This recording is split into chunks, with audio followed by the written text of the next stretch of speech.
Tower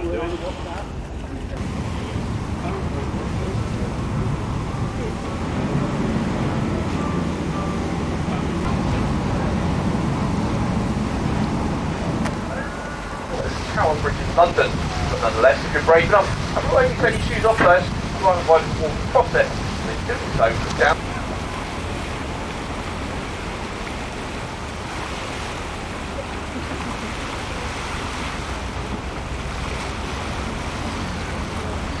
So as we go past Gomble Keys, just outside here in Portsmouth, only arriving here on the Isle of Wight. But with a journey time of 22 minutes, in fact, let's try in under 10 minutes. In fact, one of the only passenger carrying hovercraft services that's left as well. Right, well, ladies and gentlemen, this does sound very nicely. Please remain on board at this point, and we'll take you on your tour very shortly. But don't forget, if you have, and if you wish, a small thank you can be left in the bucket as you step off the boat. But on behalf of myself and the crew, thank you very much, and have a lovely rest of the day here.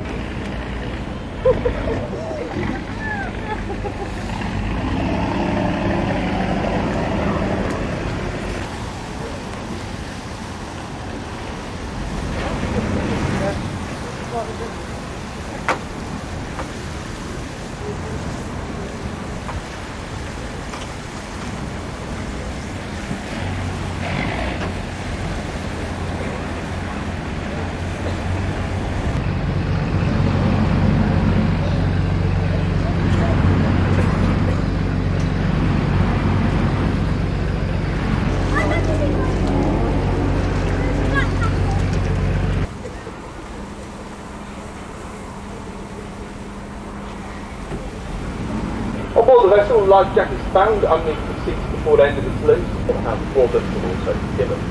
Throughout the trip today, folks, feel free to move around the boat because we appreciate those who are liable to sudden movements. Please don't climb upon any side railings, and for any young children, please ensure they do not run around the vessel. It's also worth noting, due to government regulations, we will suggest that you do fancy anything to eat and drink on the way round. Feel free to visit either Andy or Steve behind the bar. We'll be more than happy to serve you on our Harbour Tour today. Right then, folks, as ranking for all three. Therefore, it's deemed until this very day that she should still fly her iconic red ensign flag for base in Portsmouth. Otherwise known as HMS Nelson, the site here plays host to the Buffy or Keywater Naval Base here in Iraq, known as the South Railway Gentlemen. Yes, that name used to be as far south as the rail line in Portsmouth used to extend to.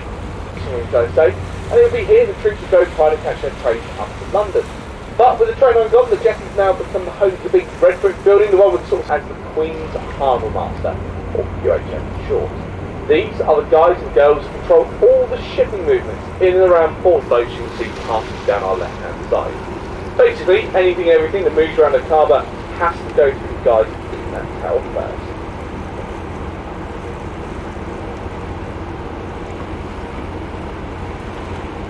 So, next up, ladies and gentlemen, on the right-hand side, this is in the background. Now, unfortunately, you're not going to really see the Victory at the moment. That's due to the fact we have one of our two brand new Queen Elizabeth class supercarriers sat alongside. And here on our right, ladies and gentlemen, I'd like to welcome back HMS Queen Elizabeth. Now, the Queen Elizabeth, one of our two new supercarriers, just returned to Portsmouth on Thursday evening, having spent the past 7 months out on her latest deployment, which has seen her travel pretty much around the place and finally returned home to Portsmouth. So Thursday evening she came in through the harbour entrance behind us. First alongside here they had this sort of big gathering of all the family and friends came down to meet the crew. You'll see a little bit later on as we go around the base. There are quite a lot of warships in the harbour at the moment. And then obviously up ahead of her we have her sister ship R09 HMS Prince of Wales. Expensive warships our Royal Navy's ever owned. After all, they cost a whopping £3.1 billion each. Now, just how big of a number a billion is. So put it this way, if you were to earn £1 for it to save up to buy one of these aircraft carriers, they are very expensive. Now, obviously, for that price tag, you get one of the largest ships we have ever had. After all, they weigh in at 70,000 long, 70 metres wide from either edge of the flight deck. That will become apparent in the second we go behind the aircraft carrier. physically large as possible you can get into. Anyway, out of the two carriers we have in service, the Queen Elizabeth is the older one of the two, the Prince of Wales is the newer one. But over the past couple of years, both the aircraft carriers have been undergoing a large variety of training and trials, trying to get themselves ready. That is what the Queen Elizabeth has just come back to doing. Prince of Wales, however, has just entered service, but she won't go off in frontline duties until some. Anyway, when in service, both carriers on board them will operate a crew of up to 1,600. That's all in order to fly up to 40 aircraft on board them. Now these aircraft are built by a company called Lockheed Martin, an American company, and they're considered by many to be one of the most advanced aircraft in the world. In fact, currently they are the only 5th generation fighter jet around. They remain completely hidden from enemy detection, in turn making them one of the most powerful aircraft of the time in the world. But the main reason we're the F-35Bs, the aircraft and it is a completely different ballgame. After all, 280 metres isn't a very long runway, as you can compare it to something like what they've got at Heathrow or Gatwick. So, if the aircraft can try and land like a conventional plane, then fire it in and then you can it in front. So to avoid this, they had one of two options. The first option is one that we chose to go for, was vertical landing. In the long run, vertical landing actually saves you fuel. That's one of the main reasons you go for them. And the F-35B takes in at the bottom. On the waterline, she's only about 14 metres wide. But we'll obviously come back to the carriers a little bit later on the return Ash 1 River class patrol ship. She's been in service since about 2003 and has spent most of her life here in the UK. After all, she gets involved in what's known as fishing exploits. Takes some time in. These two have been part of the Strike Force carrier group that the Queen Elizabeth funded, costing in excess of £1 billion. The main role is more than one-off, if not the most powerful missile aircraft tracking system on any piece of work. No scanning range of around 200 miles, meaning you can come near Portsmouth as far away as Paris.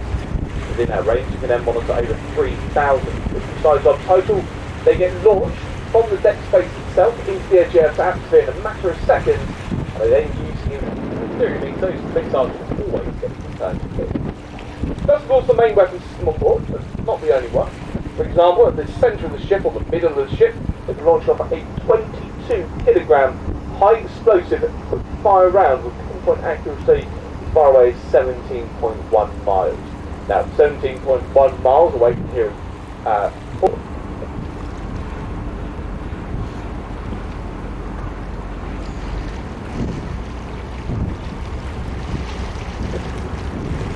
so as we come around the bow of the Diamond, we move along to F-17 Elizabeth on her recent deployment.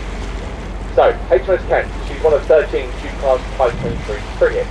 The frigates are actually some of the oldest ships in the Navy, what's called ASW, which stands for Waters, that deploy a sonar radio over the back of the boat, drag it up behind them, hopefully that way find the submarines.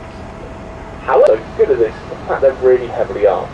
So, up on the bow, or the front of the ship, you will see most of their weapon systems in place. Obviously up on the bow, the big grey cannon, that's the Vickers Mark 8 4.5-inch naval sea gun. Anchor range 17.1 miles, same gun that you can see on the bow of the Type 45. In fact, that gun's said to be more powerful than the complete broadside of a World War II missile. Amidships, just in front of where the fast patrol rivets, the 30mm auto cannon, and then on the back third, the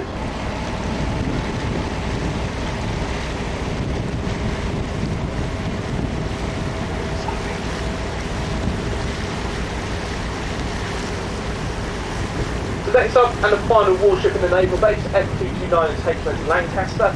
The Lancaster, obviously one of our G-class Type 23, same as the Kent we've already gone past. Sixes will be arriving over the course of the next couple of years, and with their arrival imminent, we've actually started to decommission some of these frigates already. In fact, earlier this year, HMS Monmouth was decommissioned, and she's now laid up in Portsmouth. You might see her a little bit later on, waiting to be sold on for scrap metal. So unfortunate fate for these frigates when they come towards the end of their life in the Navy.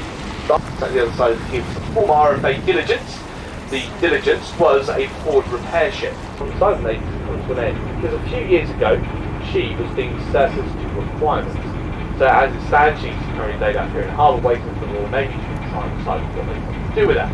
At the moment though, we don't really know what's part of which. Off to our right we can see the three ships sat alongside. It's an area known as Portico. So as we move away from Portico, next door to them is then Portsmouth International Port, often referred to as the Crossrail Ferry Port. Right, this was Bristol. Now she was the only one of our class to ever be built. That's because back in the 60s, due to defence cuts, her three sister ships were all going to be making our way now towards the Gosford side of the harbour. So this short part of the journey.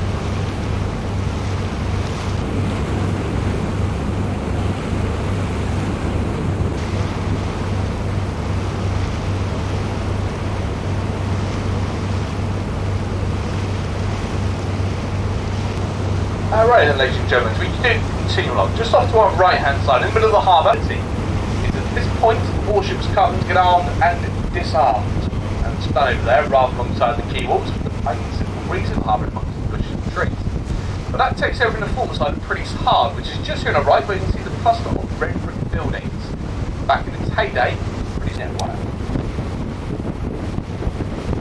But eventually, housing grew too close, and they started the demon. So folks, over the left hand side, great views of both aircraft carriers sat here in Portsmouth without any aircraft aboard there. Now we do often get asked why aren't there any aircraft on them. Well, the reason is when they're here in Portsmouth they're often here to stay for a little bit. After all, Portsmouth is their home port, so when they're usually back here they're not going to be long till time. The aircraft can't take off once they're stationed once they're alongside their service, which means well, this is going to be the case for these super carriers.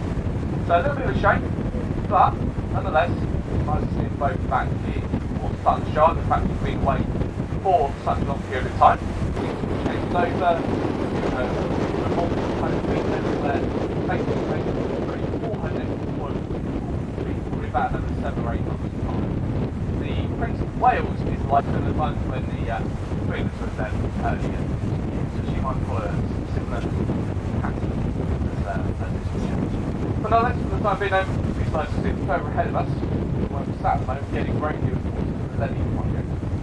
Originally, that was going to be called the Millennium Tower, but sadly, due to various delays and setbacks, it wasn't complete until 2005. Outside of one of the legs, we've got about 2/3 square. Sit there about 2.5 hours to go down for 5 minutes. The glass scenic elevator has never worked since, and there is a second to do so. Now the town today of course stands here at Gunwale, with a total height of 170 metres. It's actually made to the second tallest observation platform outside of London, to get views on a nice clear day of around 20 minutes. We're going to go past the town centre of Gosford, and despite being so close to Portsmouth, and eventually into the city of Portsmouth, during peak time traffic this can take up to an hour in a car. So folks, we have actually gained permission to make our way back over to the Portsmouth side of the harbour. As we swing round here on the right, you will have French invasion. Thankfully, the invasion never came and the force of therefore in the harbour, berthing for about an hour and a half, which then turned the ship around and replaced it to France. And finally folks, coming back inside the harbour entrance, here on the right area, at the top is the Spice Island Inn, which is said to be one of Portsmouth's oldest pubs. In pub are still in original state, they were back in Nelson's time. Right, well, ladies and gentlemen, this does now a very nice walking area. For those of you who joined us here at Gold, unfortunately, this marks the end of your broadcast today. For those though who joined us from the historic dockyard, you have a visit. Or, if you can remain on board, we'll take you back to the historic Dock Garden in a few minutes. It is worth noting though, if you leave us, whether you're staying or departing, but we'd like to thank you all for joining us. We hope you all enjoyed yourselves, and don't forget to have and if you wish,